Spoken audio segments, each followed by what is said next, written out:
Welcome to Genetic 6 Quantitative Traits. In this little section, we'll be discussing how quantitative traits are influenced both by genetics and the environment. We'll give an example of how the environment can really change the ranking of individuals for some of these performance traits. And we'll be discussing the topic and concept of heritability. On this particular slide, we just have a Angus bull listed here with his genetic evaluations for several quantitative traits. So in beef cattle, the genetic estimate is known as EPD, or expected progeny differences.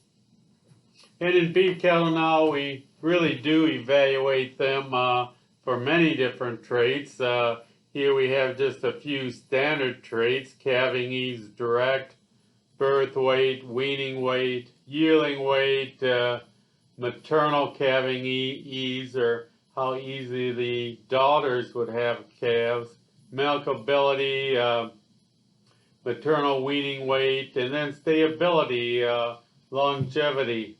How long would you expect daughters of this particular sire to stay in the herd? So these are estimates, expected progeny differences, estimates of the genetic value.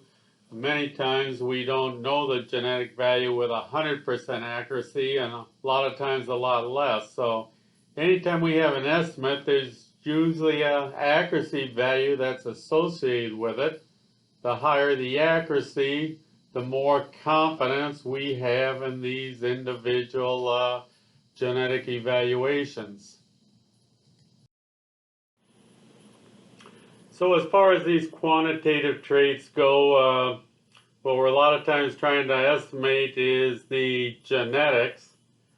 But what we see, or what we measure, is the phenotype, and that's influenced both by the genetics and the environment. A lot of times the environment may cause more particular variation than what we have in genetic variation for a particular trait. So the genotype is the total effect of the animal's genetics. For most of these quantitative traits, the genotype is really influenced by hundreds of genes.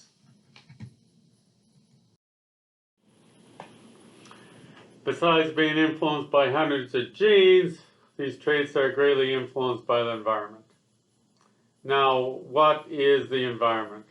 The environment, as we define it, is the cause of any phenotypic variation that cannot be attributed to genetics. Environmental effects randomly affect specific animals. So, irregardless of genotype, the best genetic animal might end up with the worst environment, and the worst genetic animal may end up with the best environment. So the environment can really affect the ranking of your animals. So what are some specific examples of environmental effects? So I've got some environmental effects listed here. The weather, which would include temperature, humidity, wind speed, whether you have a draft. Nutritional level of the animal. Nutrition is so important, not only for animals but humans as well. So nutrition, are we getting the proper nutrients? Are we getting the right amount of calories? Then the housing, is it sanitary? Exposure to diseases. So some animals may be exposed to a disease while another animal in the same pen might not be exposed to a particular disease. The season of the year. Now the season not only affects temperature and moisture, but the season would affect length of daylight, and a lot of times animals respond to length of daylight. Okay, stress of the animals, competition with other animals. And here's kind of a big one we usually don't really think of, but air and measurements. If we're going to rank these animals, we need to be extremely careful that we measure the animals correctly and then record the measurements correctly. A lot of times these measurements are taken in a barn or outside, and we have to then record the measurements on a computer spreadsheet. It's easy to make mistakes. Comfort of the animal, if the animal gets injured, muscle pulls, a lot of different things. So this is just a short list. We could probably get more precise and come up with a list of another couple of dozen effects that be classified as environmental effects. Because of the random environmental effects on the phenotype, geneticists go through a lot of mathematical calculations to try to get as accurate a ranking of the animals for their genotypes as possible. So we're going to go through an example here to just show how random environmental effects may change the rankings on animals. So in our example here, it's a milk production for 1 lactation, and we've got genes at 3 loci. The A loci, the B loci, and the C loci. And we're saying here in our simplified example that each uppercase gene is going to be equal to another 500 pounds of milk. The lowercase genes have no effect on milk production. So in our example, we're just assuming 3 loci influence milk production. In reality, there are probably hundreds of genes that will influence milk production. We're just going with 3 genes here.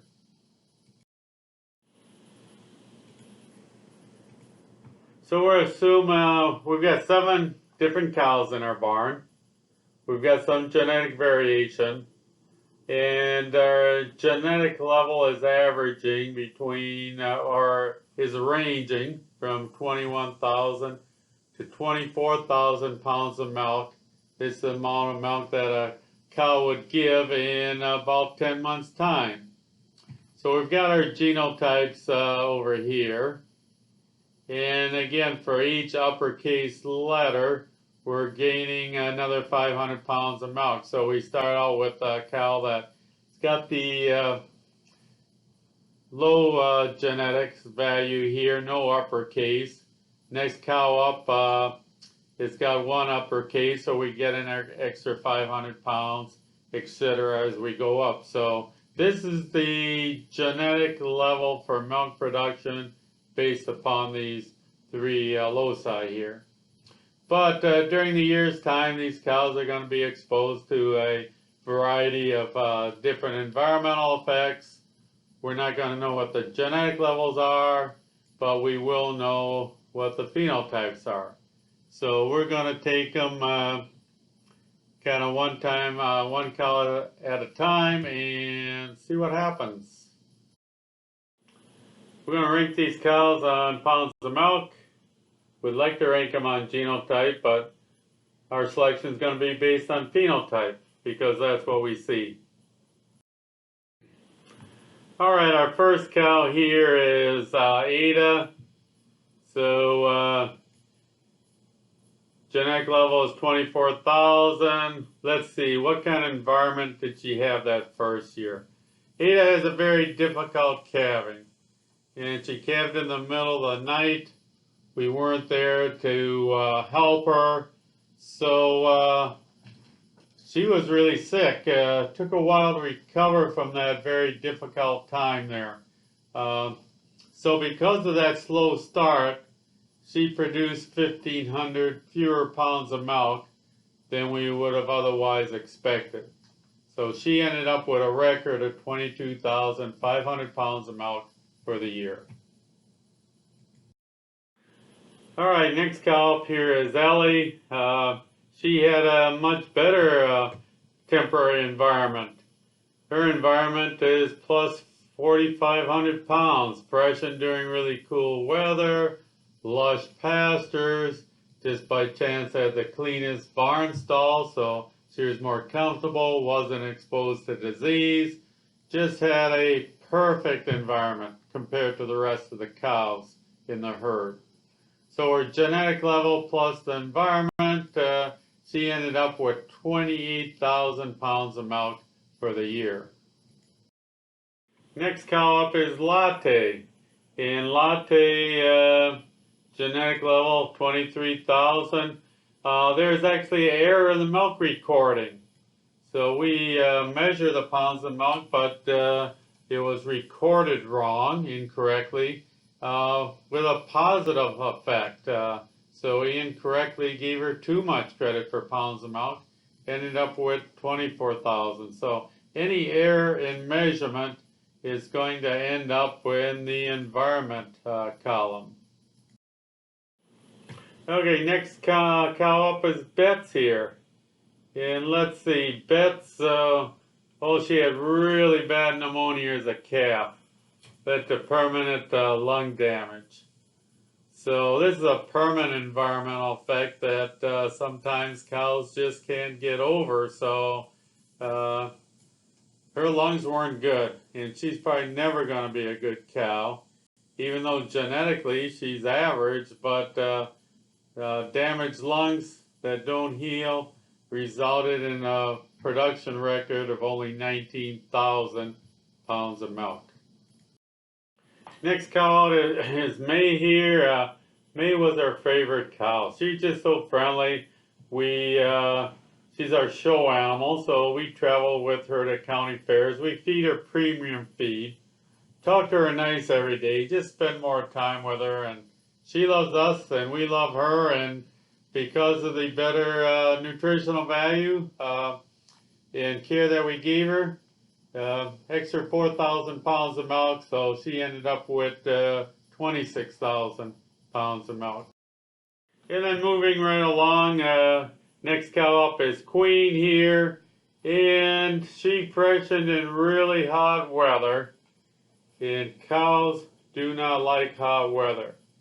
Anytime the temperature gets over 70 degrees Fahrenheit, cows suffer somewhat, but she freshened in the summertime when it was really, really hot for 2-3 weeks there. She didn't eat much, led to extended bout of ketosis. Ketosis is generally low blood sugar because the cows don't eat enough. So she wasn't feeling well for quite some time. Temporary environmental effect. Initial cause was that hot weather. Decreased milk production for the year by 3,500 pounds. And last cow in the barn here is D. And D had many environmental influences, as all these cows did. Some are good, some are bad. Kind of averaged, not too much different than 0, minus 500. She ended up with 20,500 pounds of milk. Not real bad. She did all right. So here we have these cows ranked, ranking based on phenotype right here. So notice here we have them ranked from top to bottom based on their genetic value.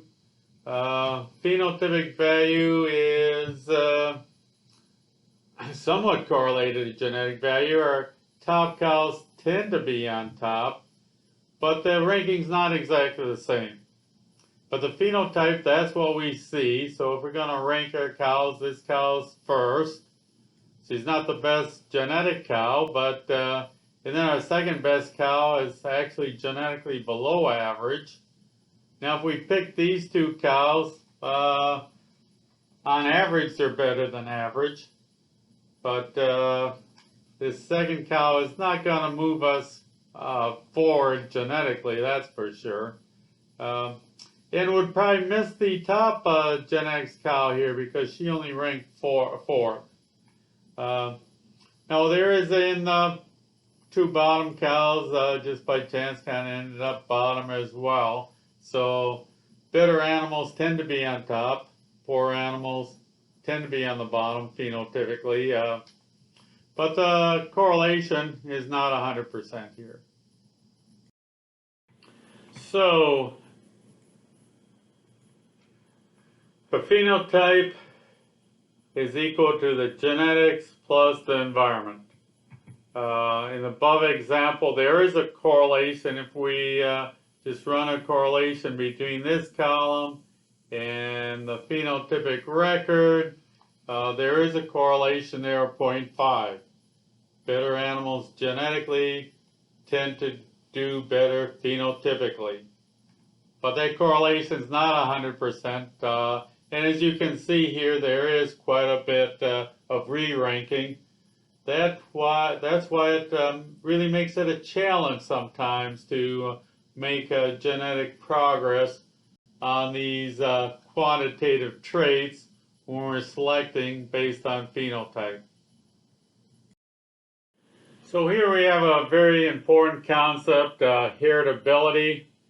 And we have a symbol for heritability. It's H with a superscript 2. That's the symbol for heritability. H superscript 2 is not heritability squared. It's just a symbol for heritability.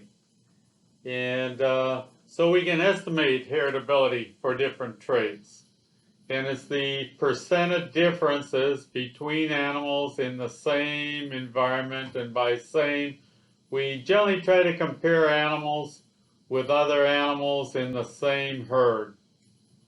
It's not really fair to compare the performance of a cow in southern Florida to a cow in Alaska. The environments are just totally too different. So we try to compare animals in somewhat the same herd, so we'll take deviations. How does this animal compare to the other cows in the herd, or pigs in the pen, or dogs on a similar training regime? So heritability, very important concept here. Percent of differences between animals in somewhat the same environment that is due to genetics. Now, heritabilities are estimated for different traits. Heritability is not the same. For some traits, the environment is going to have a larger impact than others.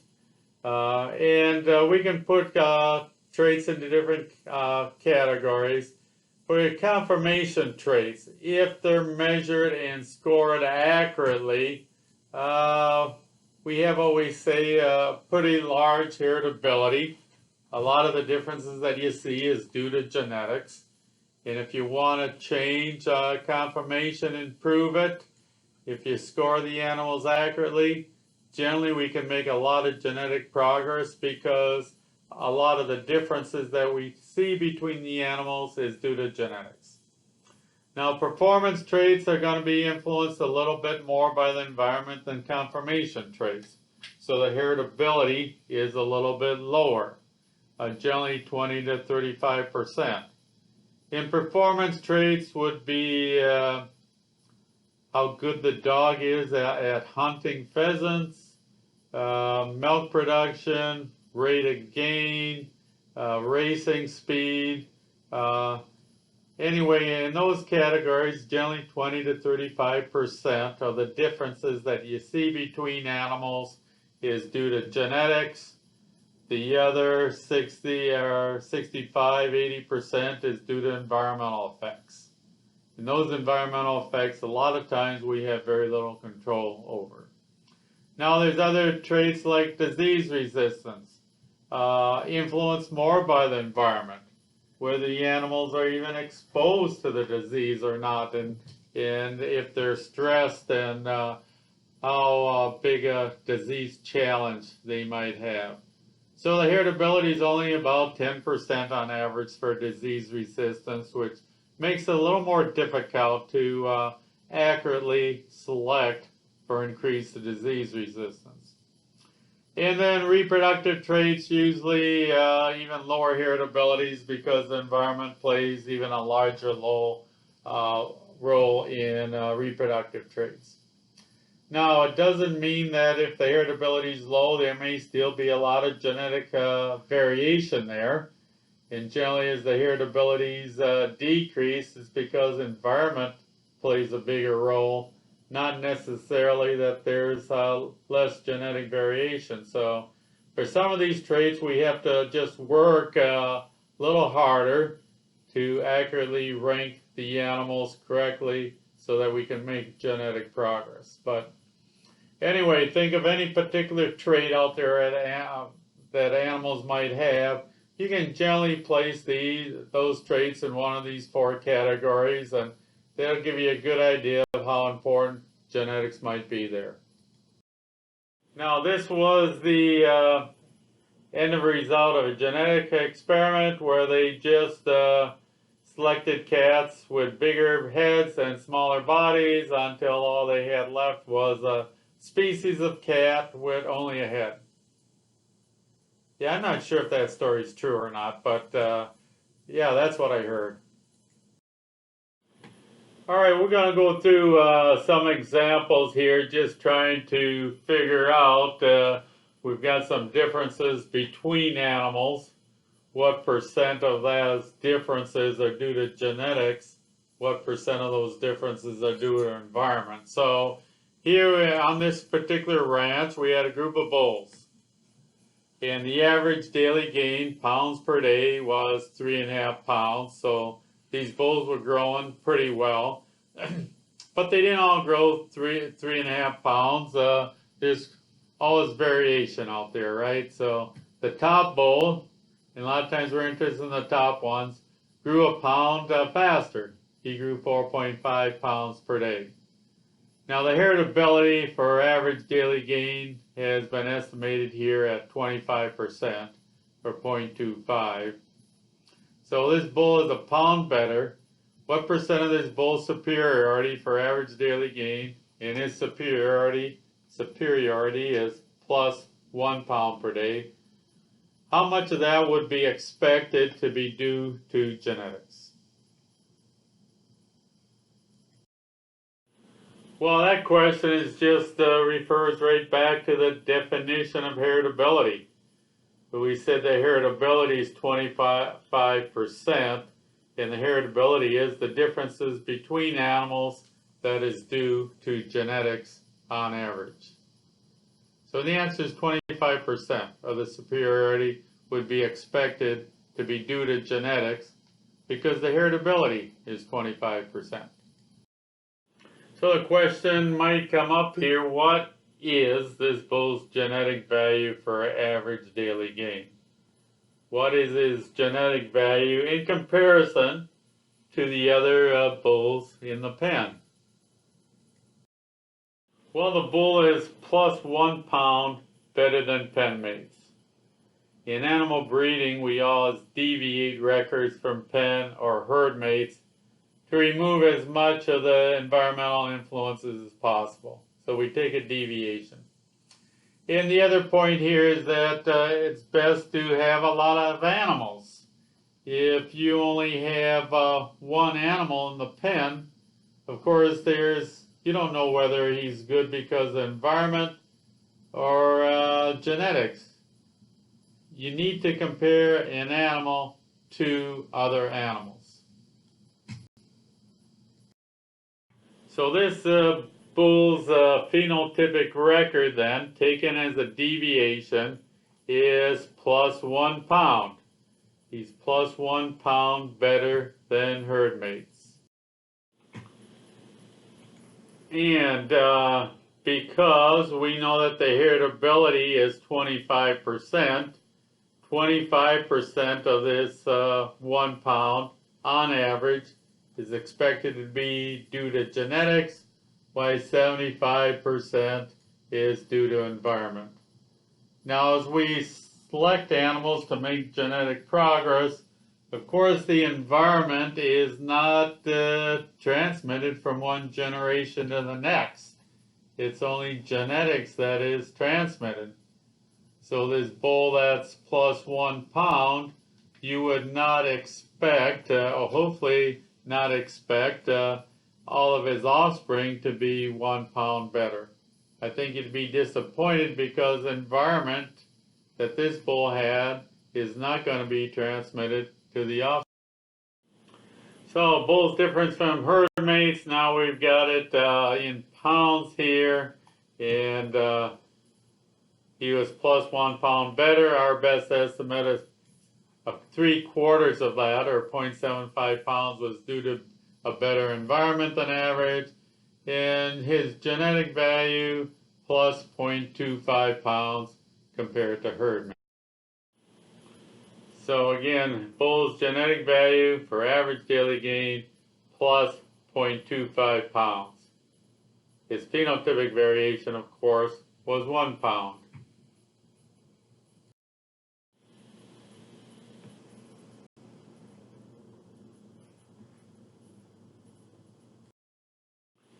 The estimated genetic value equals the heritability times the phenotypic deviation.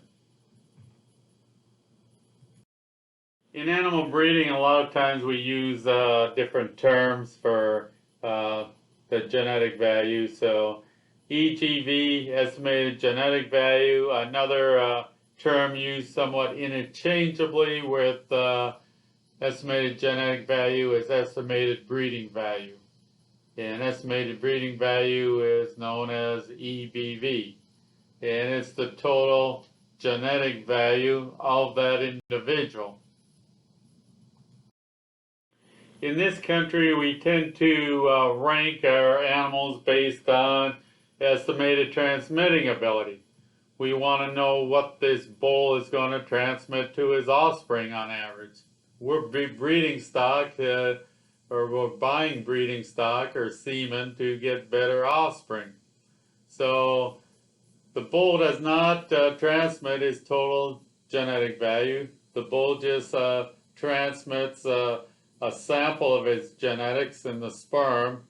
The sperm only has half the genetic value, right? So half the chromosomes come from the bull, the other half will come from the cow. So we rank animals on estimated transmitting ability, or 1/2 the breeding value, because only 1/2 the chromosomes are passed from a parent to the offspring. So this bull's genetic value here was 0.25 pounds. In beef cattle, we ranked the estimated transmitting ability is expressed by EPD, expected progeny difference, and it's 0.125 pounds. So you may have purchased this bull. He was plus a pound better than average. Hopefully you did not expect all of his offspring to be a pound better. But we should be making progress. It's 0.125 pounds, and if we pick the top bulls year after year, after a few generations, we're going to have animals that noticeably grow a lot faster. So EPDs, expected progeny difference, that's terminology we use in the cattle and the swine industry for these genetic evaluations of these individuals. So that concludes the little video here on quantitative traits and how quantitative traits are influenced by the genetics plus the environment, and how heritability plays a role in genetic selection.